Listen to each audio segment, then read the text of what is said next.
Saudara-saudara yang dikasihi Tuhan, selamat berjumpa kembali di kanal Forum 195 di episode ke-54, yang mana kita mengangkat kembali judul ini yang sudah pernah kita keluarkan di season 5 episode kedua, yang juga akan kita pakai sebagai landasan video episode ke-55 dan ke-56. Banyak ajaran Yesus dan para rasul yang bila kita renungkan, sebenarnya lah kita tidak paham posisinya di mana serta maksudnya seperti apa. Terlebih bila kita kaitkan dengan metode keselamatan yang dilakukan Tuhan melalui kasih karunia. Sikap euforia, yaitu sikap gembira yang berlebihan yang membuat kita tidak tertarik untuk merenungkan hal tersebut. Bahkan sikap kita sering bertolak belakang dengan yang diminta Alkitab, yaitu merenungkan esensi iman Kristen. Iya, Allah kita selalu berangkat dari hal-hal yang bersifat esensi. Salah satu yang akan kita lihat di sini adalah sebagaimana yang telah kita bahas dari video lalu, ternyata manusia jatuh ke dalam dosa melalui pintu masuk berupa kesempurnaan manusia itu sendiri. Di sini kita melihat Allah menyelamatkan manusia dengan berperan sebagai dokter untuk menyempurnakan kembali pintu yang rusak tersebut. Bukan melalui mujizat yang banyak diharapkan manusia supaya terjadi di dalam hidupnya. Jadi, bukan melalui proses simsalabim. Saudara-saudara yang terkasih, semua rasul Tuhan benar-benar satu suara mengenai perjanjian yang baru yang mereka peroleh dari Yesus Kristus, yaitu keselamatan yang dianugerahkan, bukan melalui perbuatan baik. Ini sudah kita pahami bersama, dan hal ini memenuhi Alkitab Perjanjian Baru. Sekalipun demikian, jangan kita memposisikan seluruh keselamatan adalah pekerjaan mujizat, sehingga cenderung abai pada kehidupan nyata, juga abai pada pengajaran Yesus Kristus dan para rasul Tuhan. Proses kerja Tuhan memang ajaib, tetapi anugerah keselamatan tetaplah realita yang harus kita capai. Sebenarnya, seluruh kitab Perjanjian Baru inilah yang diartikan sebagai Injil di abad pertama kerasulan. 4 kitab pertama, Matius, Markus, Lukas, dan Yohanes, lebih banyak mengisahkan pengajaran Yesus Kristus. 4 kitab pertama setelah terjadi kanonisasi Alkitab dikenal dengan nama Injil, dan lebih spesifik sejarah hidup dan pengajaran Kristus dapat kita temukan di kitab Injil Sinoptik, yaitu 3 kitab pertama. Dari pengajaran Kristus inilah kita berangkat dalam perenungan kita ini. Saudara-saudara yang terkasih, bila kita perhatikan ajaran Kristus, sangat banyak memperlihatkan dua pernyataan yang tampak bertentangan. Nanti saudara semua dapat melihat di Alkitab. Sebagai contoh, yang pertama, betapa sulitnya masuk ke dalam kerajaan sorga. Yang paling nyata adalah dari Matius 19 ayat 24. Idem dengan Markus 10 ayat 25 dan Lukas 18 ayat 25. Berupa perumpamaan, lebih mudah memasukkan seekor unta ke lubang jarum daripada seorang kaya masuk ke dalam kerajaan Allah.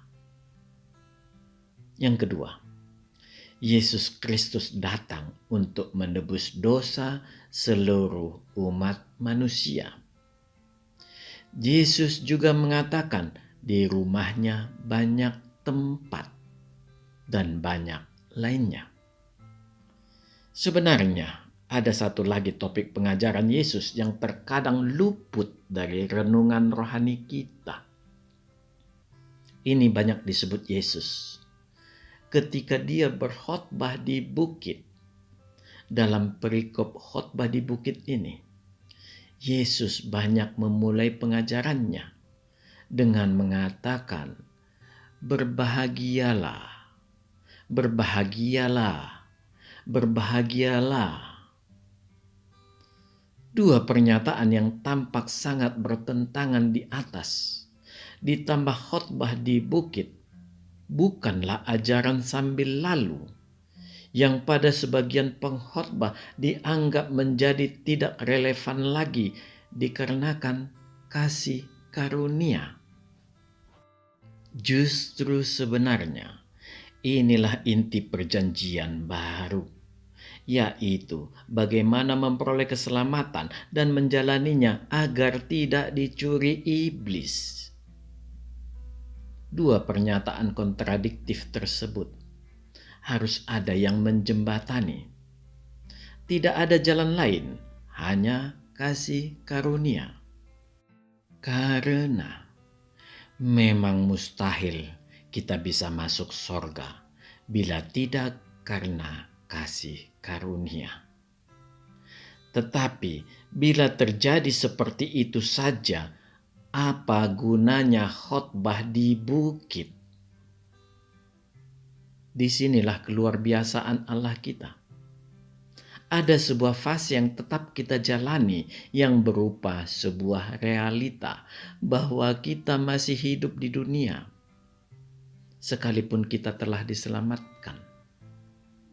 Fase ini merupakan sebuah silabus pendidikan yang dihasilkan dari lahir baru setelah diselamatkan. Jadi, hasil perubahan karakter yang tidak kita sadari terjadi di dalam diri kita. Hanya satu tujuannya. Allah ingin kita mempersiapkan diri untuk menjadi bagian warga negara kerajaan sorga, sekaligus memperkuat kita agar iblis tidak dapat mencuri keselamatan kita. Saudara-saudara yang terkasih, iblis menjatuhkan kita melalui titik yang tidak kita duga, yaitu melalui kesempurnaan sebuah ciptaan. Sebagai ciptaan yang sempurna, kita diberi Allah kebebasan berdasarkan pilihan-pilihan yang terbentang di hadapan kita. Bila kita diciptakan Allah seperti robot, percayalah, kita tidak akan pernah bisa jatuh ke dalam dosa. Bila robot jatuh ke dalam dosa, maka pencipta robot itulah yang salah mendesain. Allah sempurna. Pasti robot yang dibuatnya tidak akan bisa jatuh ke dalam dosa. Bila Allah yang sempurna menciptakan manusia yang juga sempurna, tetapi manusia tersebut ditakdirkannya untuk berdosa, kemudian Allah itu turun tangan menyelamatkan manusia itu dari dosa. Sudah pasti itu hanyalah Allah yang iseng. Itu Allah yang kurang kerjaan. Sekalipun banyak pilihan di hadapan kita, Allah tidak melepaskan kita begitu saja. Kita di awalnya adalah ciptaan yang tidak mengenal dosa, selalu memiliki kecenderungan bersekutu dengan Allah, karena Allah memberi kita identitasnya. Dengan demikian, kita adalah ciptaan yang memiliki gambar ilahi. Bila kita melihat ke dalam diri kita, bagian mana sebenarnya yang memperlihatkan kita segambar dengan Allah? Allah kita adalah roh. Lebih spesifik lagi, Allah menyatakan dirinya adalah kasih. Inilah yang kita pakai untuk melihat ke dalam diri kita mengenai gambar itu. Alkitab mempersaksikan di kitab Kejadian 6 ayat 3, Zakaria 12 ayat 1, Ayub 32 ayat 8, 1 Korintus 2 ayat 11, dan Amsal 20 ayat 27. Ternyata manusia diberi Allah roh manusia. Inilah pelita Tuhan, sehingga manusia bisa bercermin atas jalan hidupnya, serta menjadi sarana manusia dapat bersekutu dengan Allah. Roh manusia berasal dari Allah, tetapi tidak sama esensinya dengan roh Allah. Roh manusia lemah, dalam artian penurut, dan hanya bisa menyampaikan suara kebenaran. Segala sesuatu yang berasal dari Allah adalah suci. Bila manusia mati, roh manusia akan kembali ke Allah. Karena kesucian roh manusia ini, Allah tetap mampu berkomunikasi dengan manusia, sekalipun manusia telah jatuh ke dalam dosa. Semakin dalam manusia jatuh, roh manusia semakin terjepit. Dia tidak pernah mati, hanya sinarnya semakin meredup. Hati kita sebagai rumah roh manusia ini telah menjadi pabrik dosa. Kita tidak sekedar korban dari iblis, tetapi sudah menjadi iblis kecil yang mandiri. Roh manusia menjerit pilu dikarenakan terhimpit dosa. Roh yang suci ini tidak tahan berada dalam kesesakan dosa dan roh kejahatan yang ada di dalam hati manusia. Kerinduannya hanya satu, bercengkerama dengan roh Allah dari mana dia berasal, dan dia sangat mengasihi Allah. Bila kita hendak mengenali roh manusia kita, sebenarnya sangat mudah dan sering kita rasakan ketika kita hendak melakukan dosa. Terasa ada penolakan dari dalam diri kita. Inilah suara roh manusia kita. Demikian juga ketika tubuh kita hendak melakukan hal yang buruk, ada perlawanan dari akal budi kita. Suara roh manusia kita dalam istilah Alkitab dikenal dengan suara hati nurani yang murni. Dan akal budi kita adalah produk dari roh manusia kita. Roh manusia merupakan sebuah pemberian yang terbaik dari Allah, di mana Allah dapat melihat kita dengan terang benderang. Allah bersedih melihat roh setiap manusia di muka bumi ini semakin meredup sinarnya. Ini terjadi karena manusia mengabaikan roh manusianya, bahkan menganggapnya tidak pernah ada. Saudara-saudara yang terkasih, Yesus Kristus diutus Bapa untuk menyelamatkan manusia. Dia mengorbankan dirinya mati di kayu salib untuk menebus seluruh dosa umat manusia. Sebagai catatan kita, Allah dalam bekerja tidak pernah tanggung-tanggung. Semua tuntas. Ketika Allah menciptakan alam semesta, semua tuntas. Seluruh elemen di alam semesta tersedia. Segala tumbuhan jenis baru, segala mutasi yang terjadi, bukanlah bagian dari penciptaan. Karena elemen penyusunnya telah ada. Jadi, hanya merupakan bagian kombinasi elemen ataupun proses generatif. Jadi, bukan penciptaan. Demikian juga ketika Allah menebus, tidak berhenti di karya penebusan. Tetapi memang bagian rencana Allah untuk menciptakan bumi baru dan langit baru. Dalam memahami kerja Allah, terkadang kita harus melihat melalui frame waktu Allah. Dengan demikian kita sadar, memang Allah begitu sempurna dalam bekerja. Semua dosa tuntas, baik dosa yang kita lakukan, dosa yang kita sembunyikan, bahkan dosa manusia yang belum lahir ke dunia, semua selesai. Allah tidak pernah bekerja dua kali.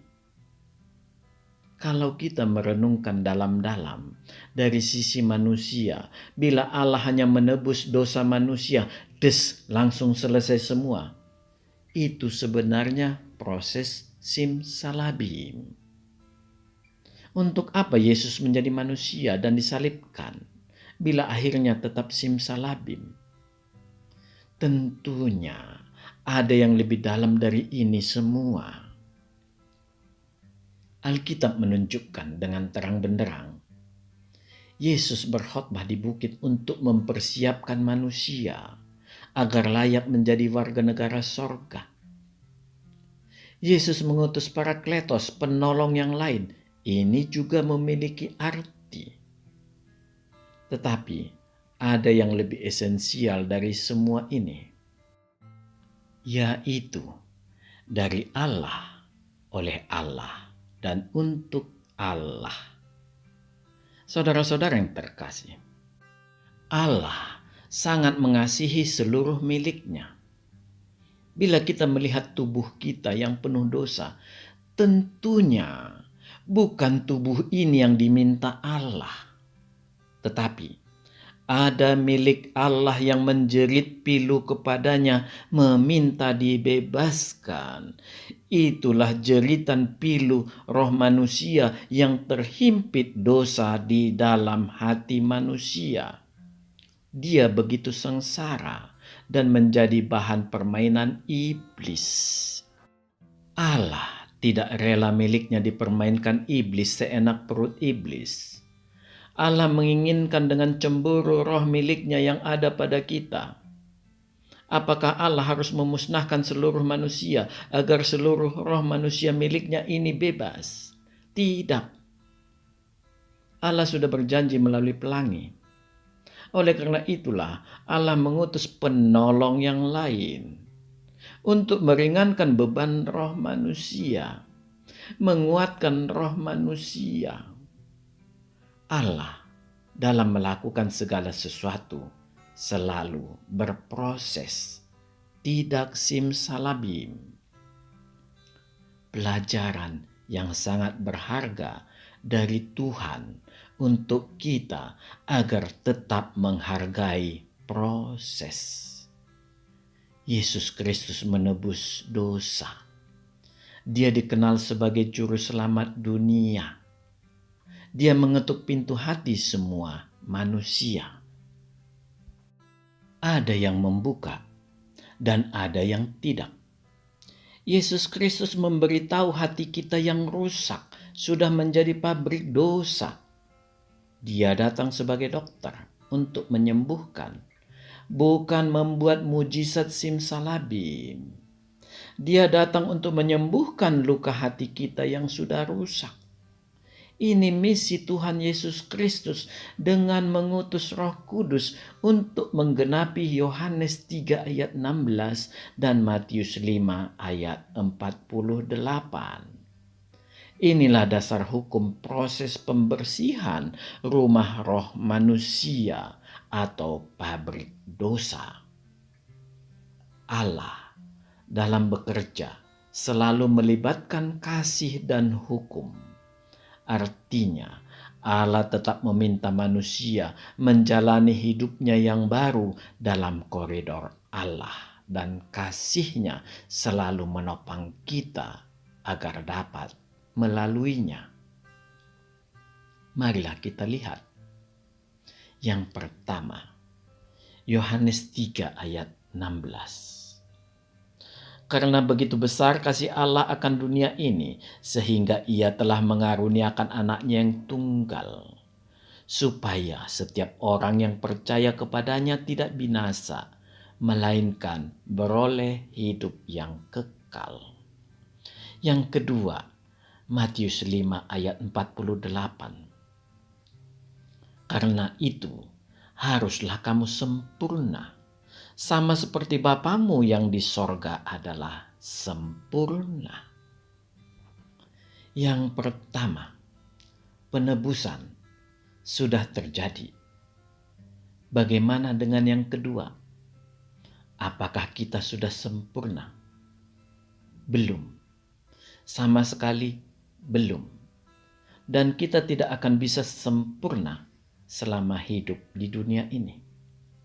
Kesempurnaan itu nanti diberikan Tuhan Yesus Kristus. Saudara-saudara yang terkasih, seluruh perjalanan hidup kita setelah mengaku Tuhan Yesus Kristus adalah proses menuju ke kesempurnaan, memperbesar sinar roh manusia, sampai roh manusia kembali menyinari pikiran manusia yang sudah turut berdosa. Tampaklah skala dosa tidak hanya skala luar lagi. Mari kita melihat di kitab Yakobus 4 ayat 17. Jadi, jika seorang tahu bagaimana ia harus berbuat baik, tetapi ia tidak melakukannya, ia berdosa. Sampai di sini kita hanya bisa termangu, diam terbisu. Standar dosa orang Kristen terlalu tinggi. Dosa yang belum muncul di permukaan, masih di pikiran. Ini memperlihatkan kerusakan tingkat internal manusia. Manusia tidak bisa menolong dirinya sendiri. Manusia membutuhkan pertolongan dari luar, dari Allah. Dosa sudah merusak pikiran. Pikiran yang rusak berasal dari hati. Inilah yang sering saya katakan, bahwa hati sudah menjadi pabrik dosa. Kita sudah menjadi iblis kecil. Jadi, kita jangan bersukacita karena memiliki pemikiran bahwa sudah cukup bagi kita, Yesus Kristus sudah menebus dosa. Ini keliru. Penebusan dosa terjadi dalam framing waktu Allah. Sudah mengkelirkan seluruh dosa manusia. Kita jangan membuat penebusan sebagai bempra atau alasan. Bila pemikiran kita seperti ini, tidak ada gunanya Yesus Kristus mengutus penolong yang lain, yaitu Roh Kudus. Allah tidak sekedar menghapus perbuatan dosa, tetapi Dia juga membersihkan tempat sumber penyebab dosa. Sekali lagi saya katakan, tidaklah berguna bila Allah hanya menebus dosa tanpa membersihkan tempat sumbernya. Pabrik dosa tersebut yaitu hati kita. Hanya dengan membersihkan tempat sumbernya, maka dosa tidak akan bisa berkuasa lagi. Inilah kunci. Bagaimana orang bisa setia dalam janji imannya, setia pada pengakuan percayanya, Iblis hanya bisa mengganggu dari luar, tidak bisa dari dalam lagi. Karena pabrik dosanya sudah bersih, hatinya sudah bersih. Saudara-saudara yang terkasih, marilah kita mendalami sedikit lagi. Tuhan Yesus Kristus mengetuk setiap pintu hati manusia agar mengizinkan dia masuk. Kita akan berbincang untuk saling mengenal. Hasil berbincang dengan Tuhan Yesus Kristus mengakibatkan terjadi perubahan pola pikir di dalam diri manusia. Disinilah terjadi pertobatan, metanoia. Artinya, perubahan pola pikir. Ini terjadi saat kita dibaptis. Tuhan Yesus Kristus ingin mengajak hidup bersamanya di sorganya. Kita yang rindu mencari jalan atas kehidupan kekal ini bersedia menerima ajakan Tuhan Yesus Kristus. Kita mendalaminya melalui katekisasi di gereja. Kita membuka pintu hati kita semakin lebar untuk menerima Roh Kudus yang diutus Tuhan Yesus Kristus. Di fase ini, Roh Kudus menopang roh manusia kita. Hanya inilah bagian dari manusia yang bisa dipakai Allah untuk memberdayakan manusia. Karena ini roh yang suci. Allah hanya bisa bergaul atau berkomunikasi di dalam kesucian. Roh manusia inilah jalan atau pintu masuk Allah. Jadi, Allah tidak akan pernah mereformasi batin manusia secara langsung. Sekali lagi, bila terjadi seperti itu, ini akan kembali menjadi simsalabim lagi. Sekalipun dengan cara yang lebih rumit dari sebelumnya. Tetap saja, simsalabim. Roh manusia yang ditopang Roh Kudus ini mencoba sekuat tenaganya untuk mereformasi batin manusia. Hati kita mulai dibersihkan melalui teguran-teguran roh manusia kita. Roh manusia yang ditopang Roh Kudus ini akan menunjukkan barang-barang yang tidak berguna di dalam hati kita. Meminta kita membuang sampah-sampah tersebut. Sampah keangkuhan hidup, kesombongan, dan roh-roh jahat. Roh manusia harus bekerja sekuat tenaga untuk membuat ruang hati semakin luas. Dengan demikian, Roh Kudus lebih leluasa masuk. Roh Allah dan roh manusia bercengkerama dengan penuh sukacita. Inilah proses mengosongkan diri yang disebut dengan istilah kenosis. Artinya pengosongan diri atau penyangkalan diri. Yang lahir karena pertobatan dan mengundang Roh Kudus untuk menguasai hati serta sepenuhnya menerima kehendak Allah. Ketika Roh Kudus sudah masuk ke dalam hati dan tinggal di dalam kita, Dia akan mengenalkan Tuhan Yesus Kristus secara lebih pribadi lagi kepada kita. Saat inilah kita mengatakan bahwa Yesus Kristus juru selamat pribadiku. Kita berjanji setia di akhir katekisasi, sebuah janji yang suci, sudah legal dan tercatat di langitnya Allah. Allah selalu setia pada janjinya. Kita yang selalu mengkhianati. Bila kita hanya sebatas pertobatan atau metanoia, kita akan sering jatuh bangun. Sebenarnya, kita belumlah Kristen. Hanya mengenal nama Kristus dari luar. Karena kita tidak mau masuk ke tahap berikutnya, mengosongkan diri atau menyangkal diri atau kenosis, yaitu mereformasi batin kita. Pada posisi kita telah berjanji di hadapan Allah, kita jatuh.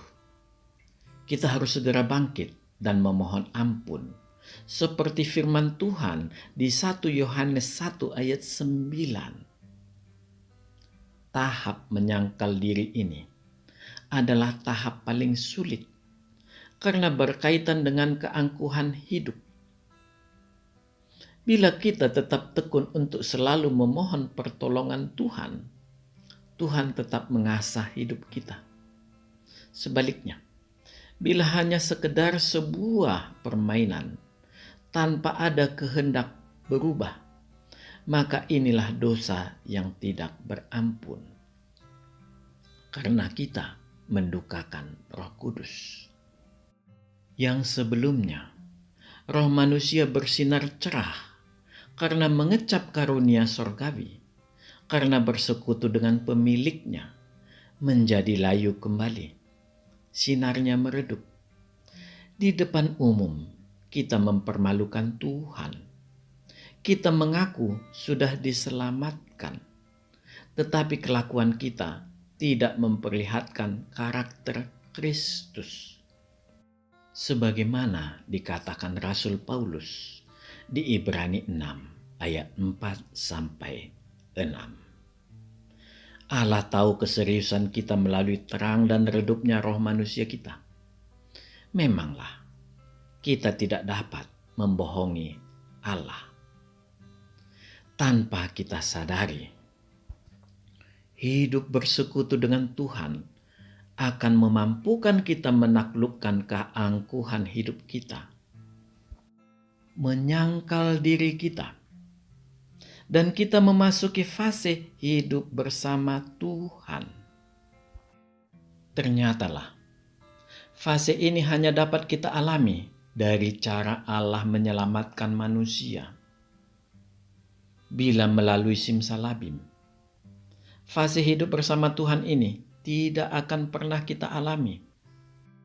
Di fase hidup bersama Tuhan inilah Allah ingin agar kita menerapkan ajaran Yesus pada perikop khotbah di bukit. Sebuah materi pendidikan bagi kita di fase hidup bersama Allah, dengan tujuan mempersiapkan kita agar layak menjadi warga negara sorga.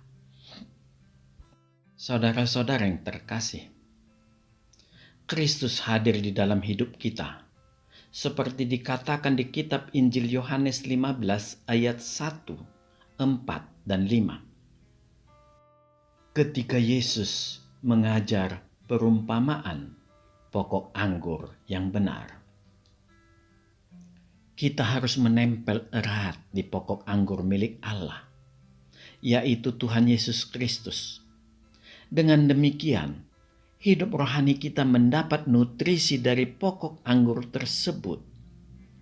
Nutrisi atau makanan akan diberi Bapa sebagai pemilik pokok anggur, yaitu Tuhan Yesus Kristus. Dialirkan menuju dahan, ranting, ke daun, sampai ke pucuk daun. Pergerakan kita di pokok anggur itu menggambarkan hidup kita di dunia nyata yang memperlihatkan iman yang hidup. Karena setiap dahan dan ranting semua bekerja sama mengantarkan makanan ke seluruh bagian agar dapat berbuah lebat. Allah sebagai pengusahanya, melalui pemeliharaan Roh Kudus, akan membersihkan benalu-benalu dosa dan mencegah iblis yang akan mencuri keselamatan kita. Inilah pengertian kekristenan sejati. Jadi, bukan sekadar sebutan pengikut Kristus. Sebagai hamba yang setia dan sebagai anak-anak Allah, karena menuruti kehendak Allah. Oleh karena itu, jangan pernah kita lepas dari pokok anggur itu. Jangan melepaskan diri dari Tuhan Yesus Kristus. Kalau kita lepas, maka kita sudah lepas dari Allah. Karena Allah lah pemilik pokok anggur itu. Sebagaimana Yesus manunggal bersekutu dengan Bapanya, kita juga harus manunggal dengan Dia. Inilah jalan hidup Kristus. Dia selalu taat atas kehendak Bapanya. Hidup manunggal dengan Tuhan Yesus Kristuslah kunci ketaatan kepada Allah. Ini bukan sebuah beban, tetapi cara hidup yang baru.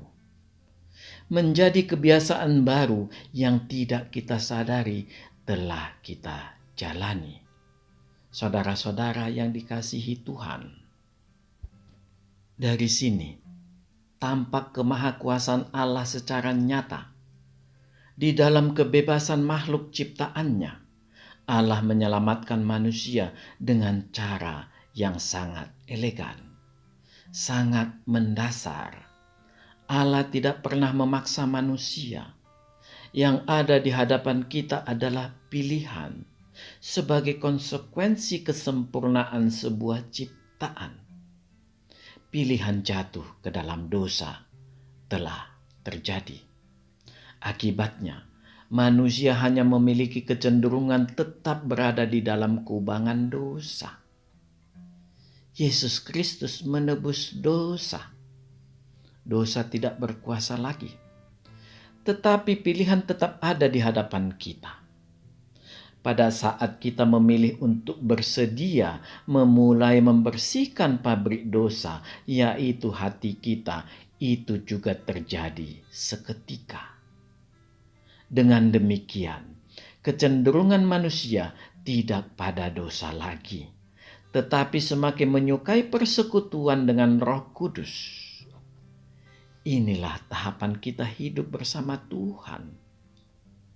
Tampaklah bahwa karya salib atau penebusan atau keselamatan adalah titik awal dari kehidupan baru. Titik akhirnya adalah mempertahankan keselamatan sampai kita dikuduskan oleh Tuhan Yesus Kristus. Sehingga suatu saat di akhir hidup kita akan disempurnakan Tuhan Yesus Kristus menjadi sempurna seperti Bapa. Kita akan dibawa ke pangkuan Bapa Abraham untuk menantikan tahta pengadilan Kristus bagi kita. Hanya sekedar memberi upah atas kesetiaan kita. Bagi umat yang tidak setia, Yesus akan berkata, "Enyahlah engkau, aku tidak mengenalmu."